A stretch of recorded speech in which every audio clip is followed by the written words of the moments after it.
Good morning, good afternoon, or good evening, depending upon where you live around the world. Well, what have we got here?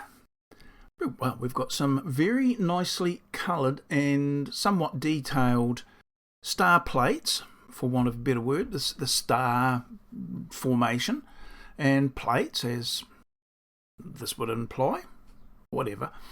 But it is something that I touched on a long time ago in my progress through making the style of dome that I was wanting to. It's the grid-based, square-based dome. It was in fact, I'll just zoom out to maximum extents. It was this style here.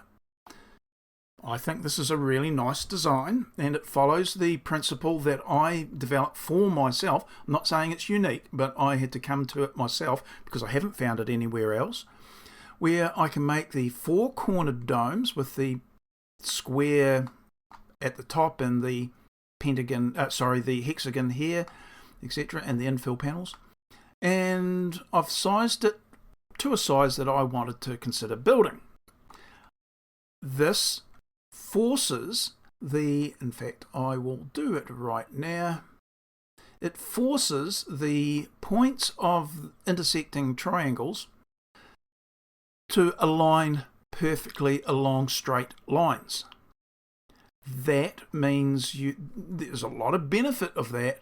It's very easy to draw, and the other one is that if I wanted to abut the dome in any of the positions of maybe I want to truncate it, it would butt up against a flat conventional surface and or another dome, if they've been truncated in a similar manner. That is a huge bonus. It's not a requirement, but it's a big bonus, and therefore forcing myself to follow that self-imposed idea, I proceeded to make all my drawings and opinions known about the drawings with this design. Then, using exactly the same scaffold, and that's these vertical lines here, and you can understand why I referred to them as scaffold, it permits me to then generate this style of dome, one where I don't make use of the normal hexagons, but here another square, but a rectangle. And that has a lot of advantages. It still follows the idea of keeping all the intersection points of the struts, or the triangles, in line, so that should you want, you could truncate it in any one of numerous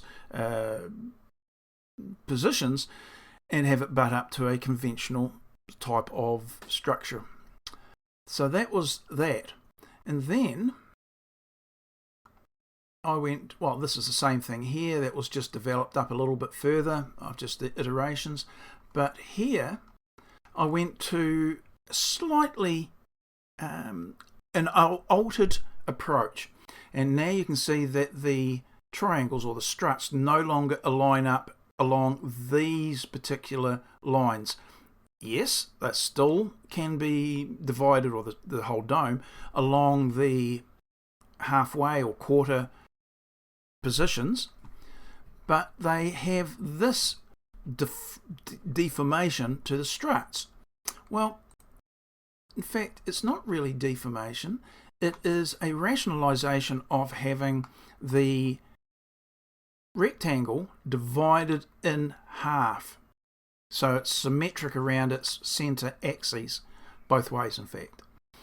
That means that this strut is the same as this one, and this one, and therefore 16 of them for the whole dome area in this position here. It follows more logically a square here and a rectangle here, and they can abut each other, join together, whatever way, and it's a much simpler way of building. Now, back to the star style of plate. I had looked at this and rejected it. Not rejected it because I didn't want to use it. I rejected it because I considered it an expense, because I was considering the cost of having these laser cut, and I thought, oh, that might be a little bit pricey, and they're not a standard type of design, and as I change my dome structure, these might change as well. Problems with them having to have new drawings for each of these particular plates.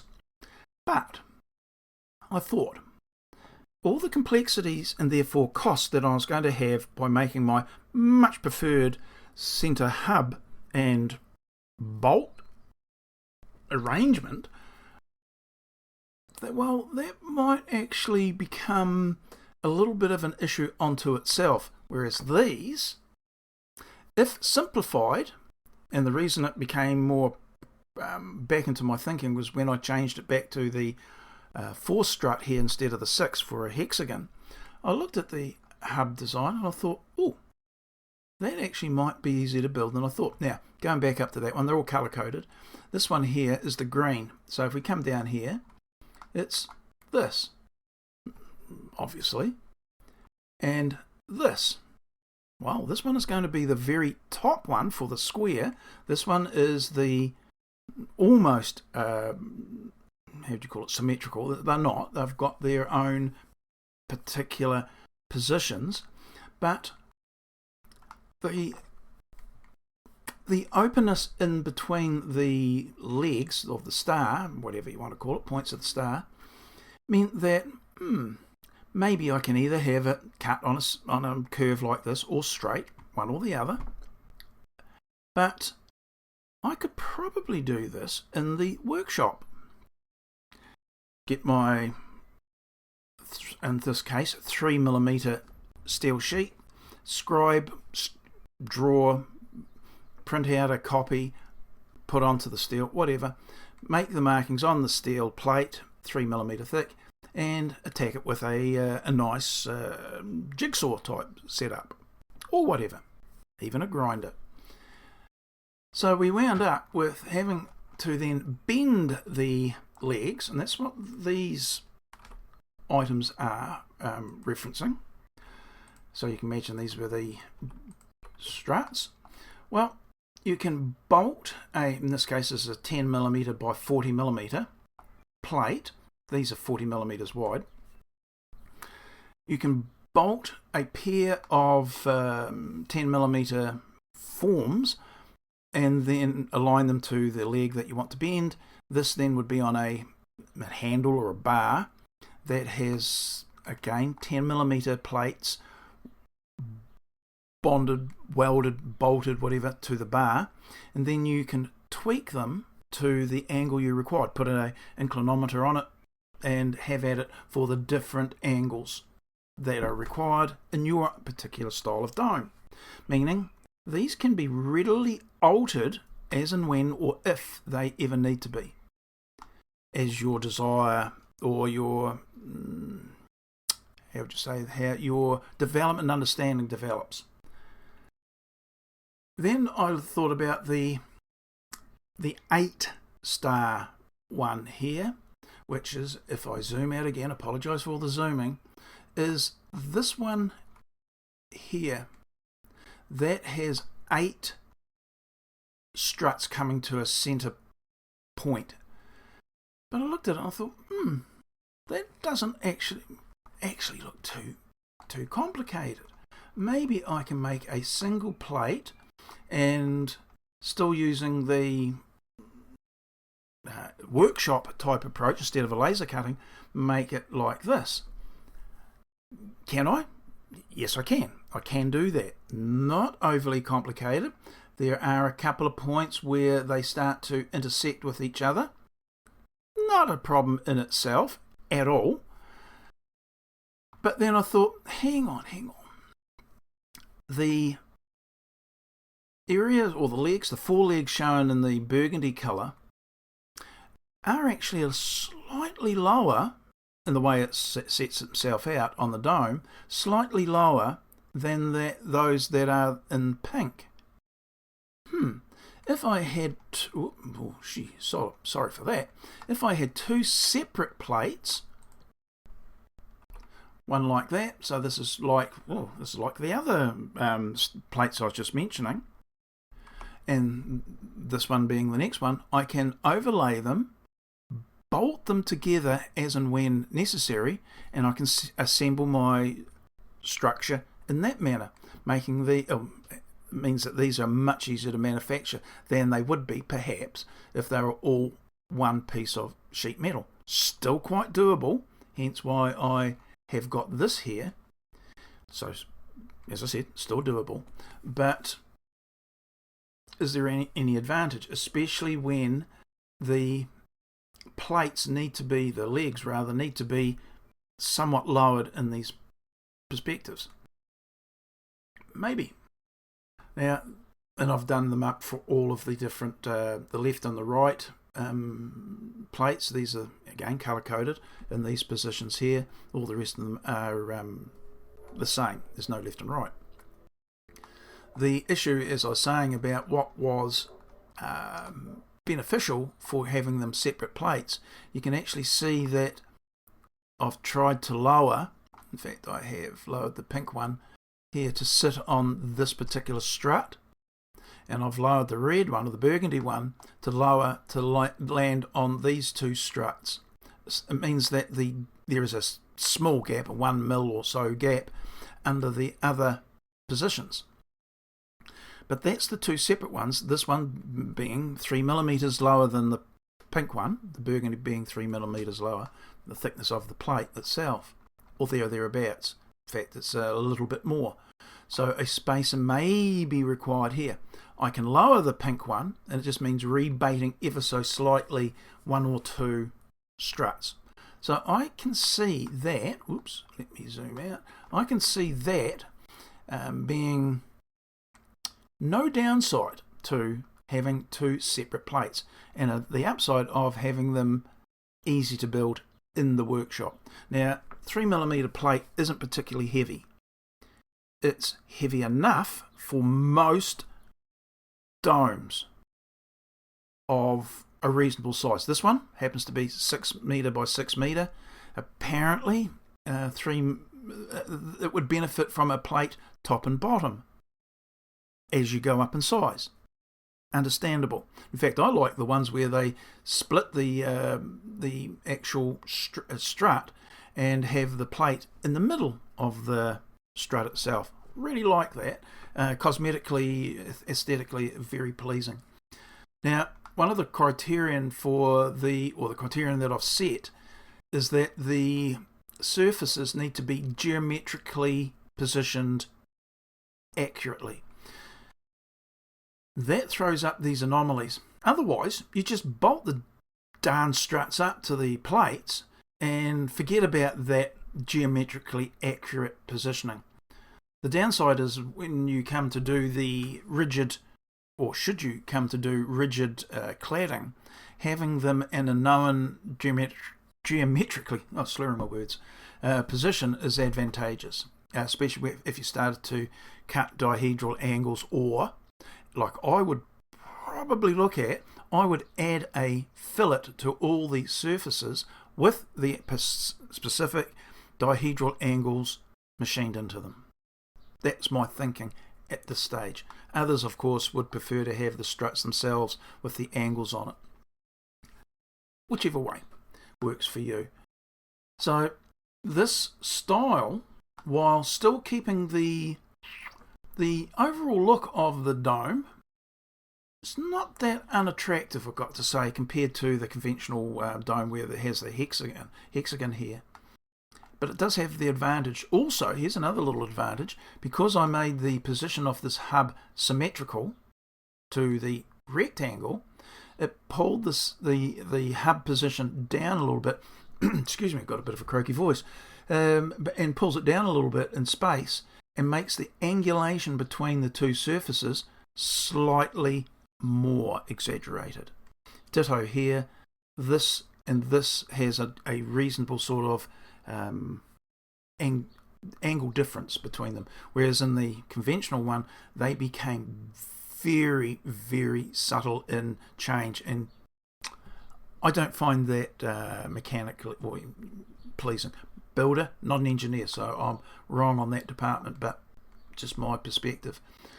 The one oddity is this area here is concave, not convex, like it would be in the rest of the dome. So this has a slight alteration, and maybe an issue if you were to pull a fabric type covering over the lot of the dome. So yeah, it's just one of those quirky little things that, yeah, if you can put up with it, it's not going to be that much of an issue. Could be quite a feature, in fact. So that's where we're at. The year of 2025 is drawing near an end, or getting that way, and I'll be heading away by the time this gets loaded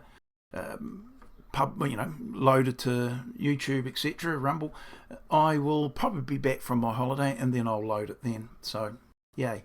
But I'll be away for a wee while, and I just thought I'm taking the models with me in my laptop, of course.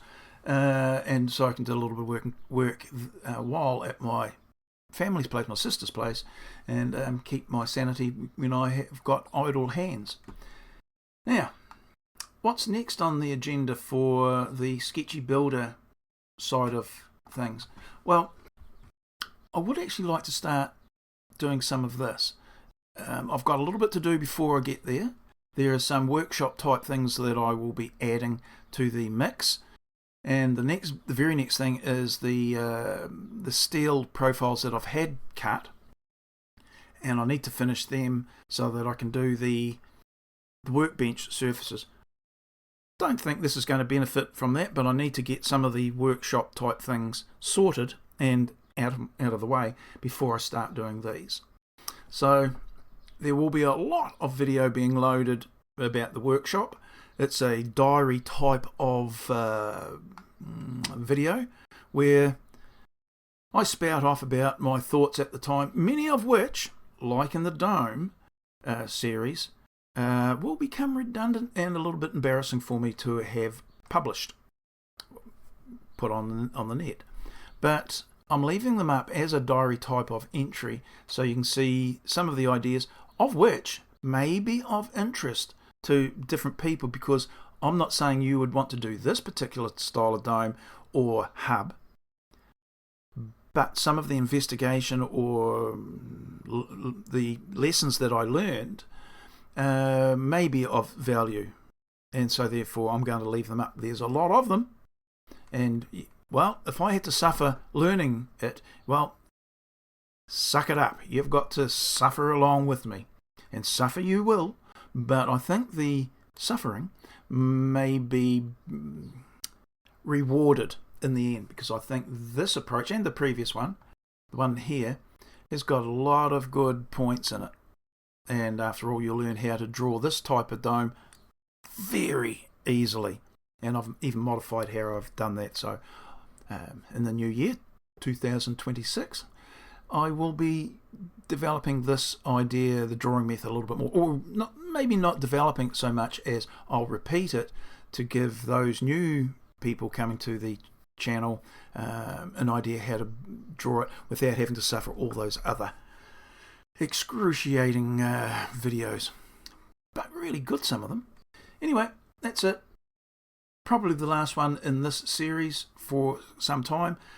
Hopefully, by the time I get back and I've developed this a little bit further, I'll have working drawings, and we'll be maybe making a prototype of this. I've got the area to do it, I've got the wood to do it, I've got the time to do it, and then I'm now developing the information to help me in those areas. Rightio, that's it. We've got a very warm day outside, and I'm going out to enjoy some of it. Rightio, that's it. I'll see you in the next one now. Hope you have a good Christmas and a happy or successful end of the year and a start to the new year. Okay, have fun, guys. See you later. Bye now.